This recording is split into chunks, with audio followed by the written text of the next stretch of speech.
tell us something more about your company Ocean and what inspired you to start a startup. This is very convenient. I think AI does not replace humans, it replaces mediocrity.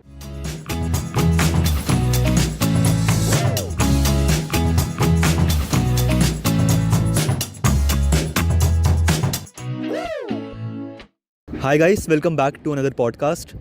My name is Vansh. And I'm Sarthak. So in this podcast we have a very special guest, Mr. Sachin Jha. For those of you who doesn't know him, he is the founder of a company Ocean, which provides you facilities like content writing, ghost writing, content marketing, content strategy, social media marketing and many more. And also he is a passed out from our college, CVS. So it will be fun to talk with him. So how are you, Sachin? I'm great, it's very nice to be back in college after a long time. So Sachin, tell us something about your company Ocean and how did you started your life journey and your journey about your startup. So I started with social media when I was 17. I was in school, I had board exams and I had to do something. The thing was that TikTok was prevalent back then. It was 2020 and I didn't have much time to do something on YouTube or on Instagram, on TikTok because it was too hard. You have to have a nice phone, you have to have a background, you have to prepare content. It takes a lot of time, it's very time consuming. So what I thought was that I still wanted to do something. So what I did was that I started writing in Quora. I thought, let's find the least amount of effort which that website can take, but it's still related to content creation. So I know that I actually want to do this because so many times you think that you want to do something, but when you actually try it, you're like, no, I don't want to do it actually. I don't like it anymore. So I started writing on Quora and I was like, oh, I like this. And after that, I was like, okay, Quora works. Then after school, I was in college. I started writing on LinkedIn. Then I got on Instagram. And what something was common between all these platforms was that I was able to get attraction on all these platforms. I thought, this is something I can do maybe. If I'm able to get views on so many platforms in different formats, then maybe it's something for me. And in college, I started doing an internship where my job was to help the agency's clients to get more views on LinkedIn. And I started doing it after that for my clients as a freelancer, for Indian clients, and after that for global clients too. So as you were in CVS, how was your life in it and what did you learn? So my life in CVS was pretty normal, nothing extraordinary, very everyday, like nothing any crazy. But that was only because I didn't used to come to college, and so what I used to do was that the attendance criteria was not as tough in my time. So I would just use that to do something of my own. I would stay home. I was doing a full-time internship 6 days a week. So I was pretty much not coming to college at all. My highest attendance in the 3 years of my college life was around 11%. That's very low. That's unacceptably low. So, but I would always make sure that if I'm not going to college, I need to make my time worth it, my effort worth it, because otherwise I'm just somebody who's wasting his time through college.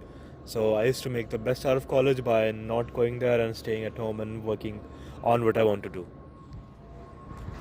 Cool. So can you tell us what is the one of the best memory and one of the worst memory you had in CVS? They're not very great memories that I have from college, sadly, because I wasn't here a lot. But all the moments that I used to have with my friends here, we would just sit around the park somewhere here, or we would just go from one class to another. We would just bunk a class sometimes and go to Select City. So that's one of the nicest moments. Or go to the friend's kitchen to eat during classes. That's one of the best moments I've had.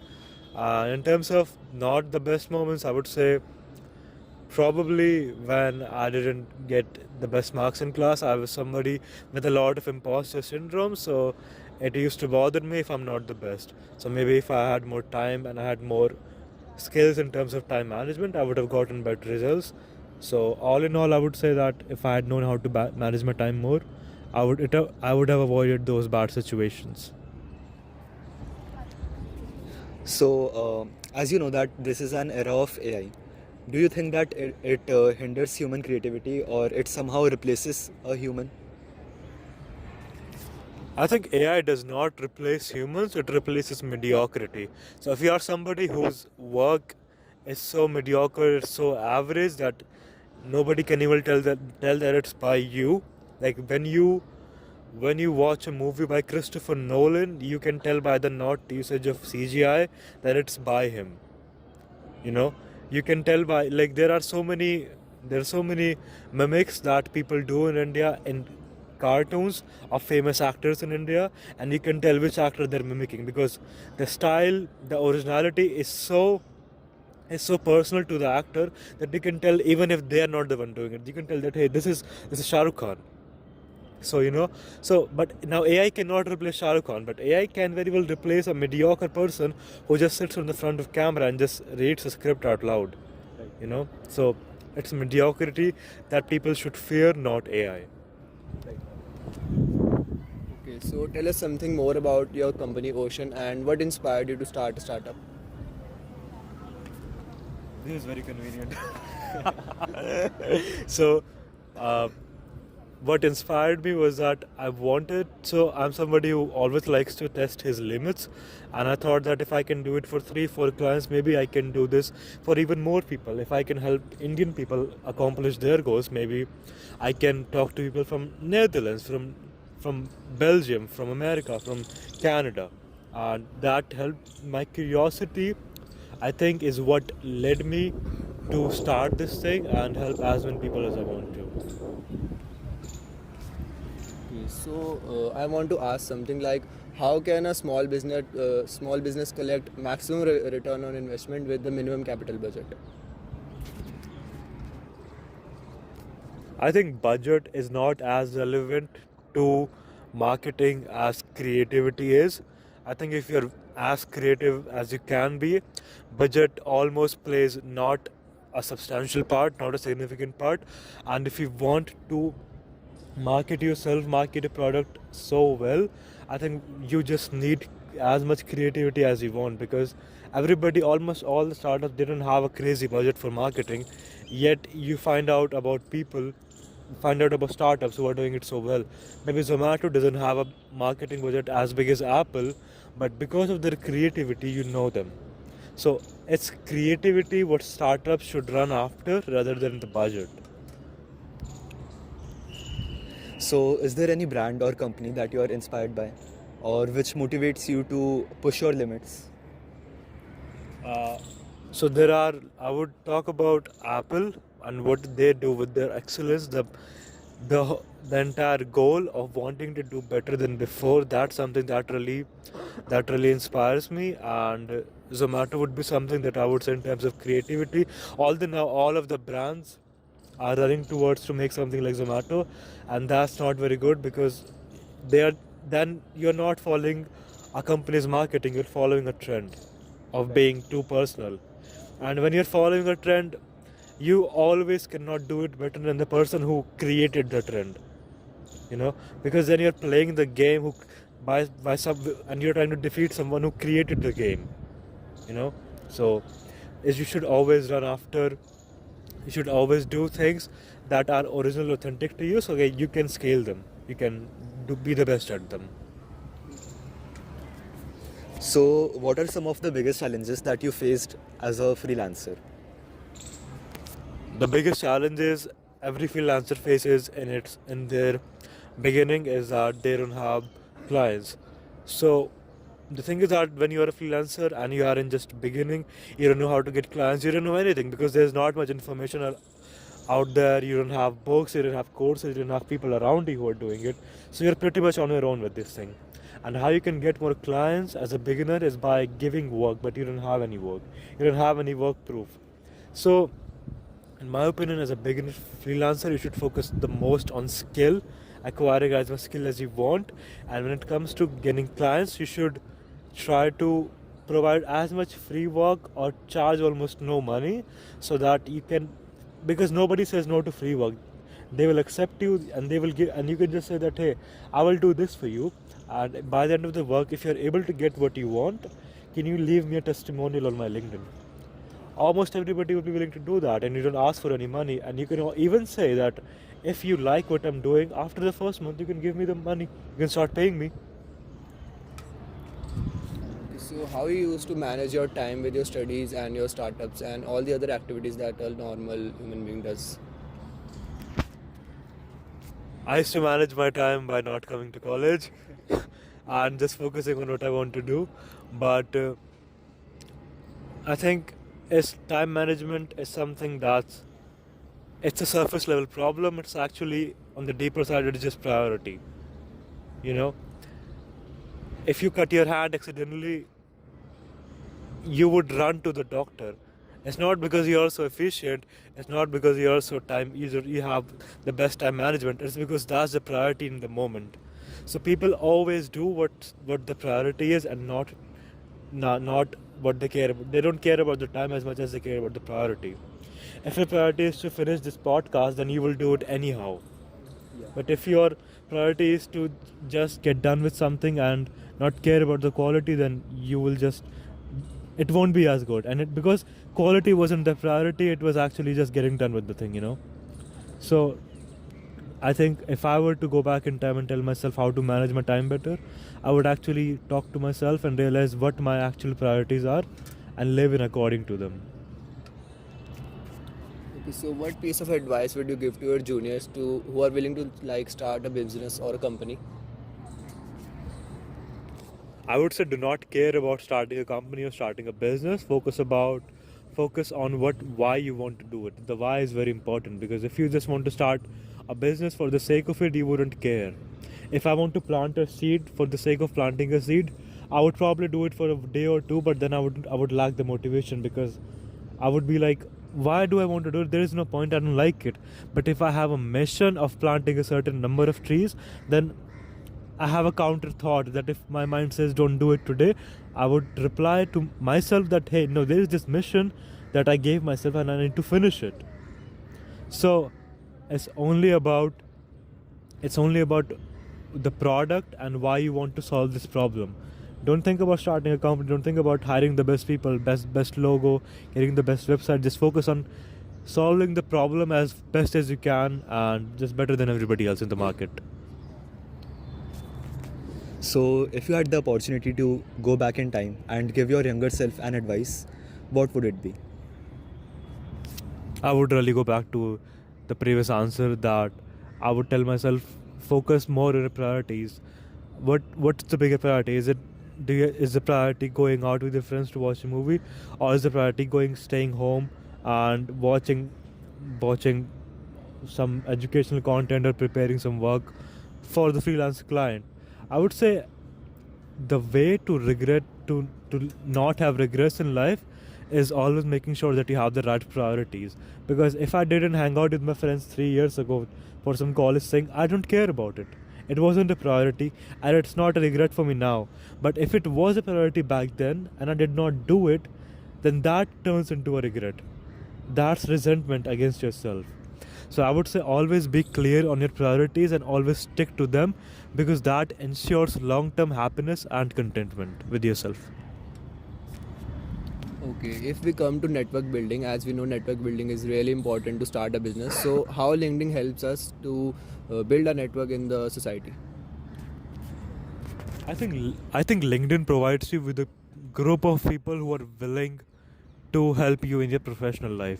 Like it's like a party where everybody wants to meet each other, right? Same way on LinkedIn, people want to network with each other, but there's a little clause. You have to always give something in return. If you want to make the most amount of friends in the party, you have to go to people and say hi. Same way, if you want to have the biggest network on a platform, you want to have a group of people who can help you, you will have to go to them and you have to give something to them that's worthwhile. If I go to somebody at a party and I say hi and I shake hands, I'm giving them my company. I may be making them laugh. I'm giving them a reason to stay with me. The same way, you have to give somebody a reason on LinkedIn to be with you, to listen to you. And if you offer something valuable in return, you can ask them that, hey, I'm a college student. Let's say there's some Bain associate and you are from finance background. You can tell them that, hey, I would love to intern under you. You don't have to give me any work. You don't have to pay me, but you can give me some bit of your work. I can help you with it. In return, you can give me a testimonial. And that can help you, if you want to apply in Bain later, you can use that connection that, hey, I know this guy at this position and they told me that I'm good at this. So that would give you a better advantage over somebody who is just who just has a CV, because somebody who has some work experience in Bain, even indirect, they're still more qualified because they are a little more familiar with the environment, with the culture. So always try to offer something invaluable in return so that people have reason to stick to you, to listen to you. So coming to university life, what was your expectation with Delhi University and what's the reality? I like that you have a question about the university, and the rea- the well the re- expectation was that it's going to be something like student of the year. It was nothing like that. That was very disappointing. That was very traumatizing actually, and but then I realized that, well, when you're in school, college always seems better. When you're in college, corporate life always seems better. I think as humans we always believe that the grass is greener on the other side. The reality would be that college wasn't as happening as I wanted it to be, and this is something a little spiritual. Maybe some people might not relate to it, but then I thought that why do you need so much happening to keep yourself entertained? Because I thought that maybe I need to work upon myself. If there is nothing exciting enough happening around me, maybe I can create something exciting myself for myself. Either I can look for happiness outside and rely on my college to make me happy as a college student, or I can go out and find something that would make me happy myself, which in my case was dedicating my work to social media and realizing that, hey, this is something I'm excited about. I want to learn more about it, and that gave me a lot more fulfillment than maybe college could have or the people around me could have. You know. So as we know, like feedback is really important aspect of business. So how do you manage a negative feedback? I think feedback is something that can hurt a lot of people and actually demotivate them, but it's actually very contextual because feedback is always about how you perceive something. You know, you can take a feedback two ways. This person doesn't like my work, and I don't like them now because they don't like my work. Or I can say, this person said something wrong with my work. I can go home and see if that is true. Is my work really bad? Or did they just say something that had no meaning? So, and if you realize that maybe you can improve on it, then that's a gift for you because that gave you a chance to improve. And if you would take that chance to improve and throw it away because it hurts your ego, or you take it personally and you hurt yourself with it, then that's your problem. Then you don't get it. Then you're not ready to grow. Because growth always happens when you're uncomfortable. And that feedback gives you that discomfort to realize that you're not good enough and there is another level you have to get to. So you should always take the feedback as something objective and try to remove the personal and just see the problem as itself. You will be able to solve it far better.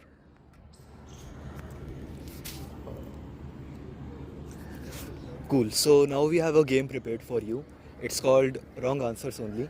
What you have to do is we are gonna ask some questions and you have to give wrong answers for it. So the first question is, what is the full form of ROI? You don't want to study for exams, return of internet, because you can always go back and study. Not very good, but I think that's what I came up with. Nice one, actually. So second question is, what do marketers do in free time? Self-harm.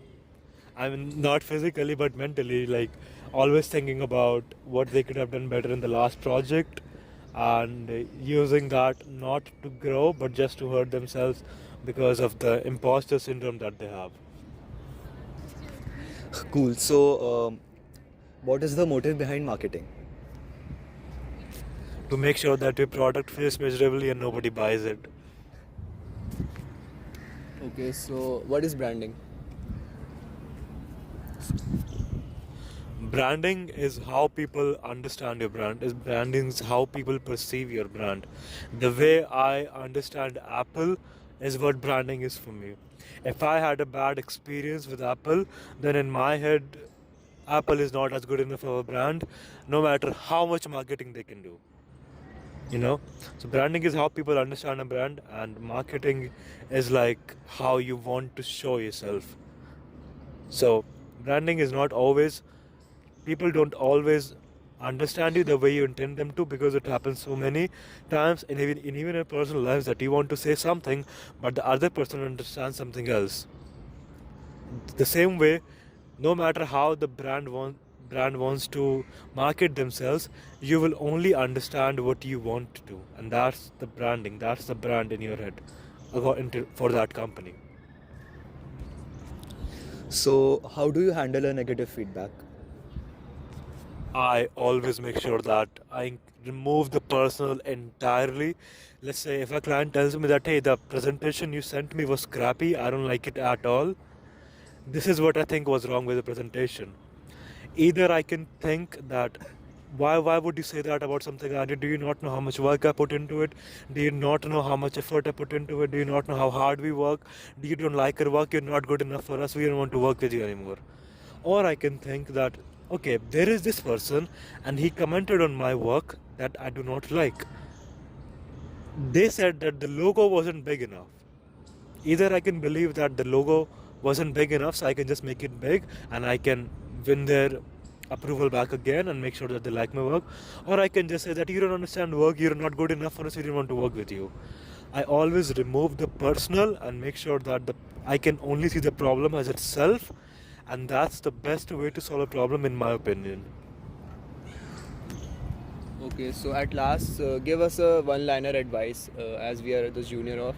So give us something that something which will help us in our college life. Whatever you think you can and whatever you think you cannot, you're always right. It's not my line, it's by some philosopher, I don't know who, but I've heard this and it's very true. Whatever you think you can do, you can always do. Whatever you think you cannot, you just cannot. Whatever you achieve will always have a direct proportion to what you can want, to what you can receive. So the position that you are in at the moment, your current situation, it's always the result of your mindset. You are not anywhere where you're not supposed to be. You're always where, and everywhere you are, you just got there because of your mindset. So if you don't like where you are, you probably have to work on your mindset first. Yeah, great. So thank you, Sachin, for being the part of the Mercadeo's podcast team and visiting our college once again. Thank you so much. It was very nice to talk to you too. And I hope that this podcast was a success from my end. I really liked answering your questions. They were very creative. And it's very nice to be back in college again. Thank you so much. So, thanks for watching, guys. Don't forget to like, comment, share, and subscribe.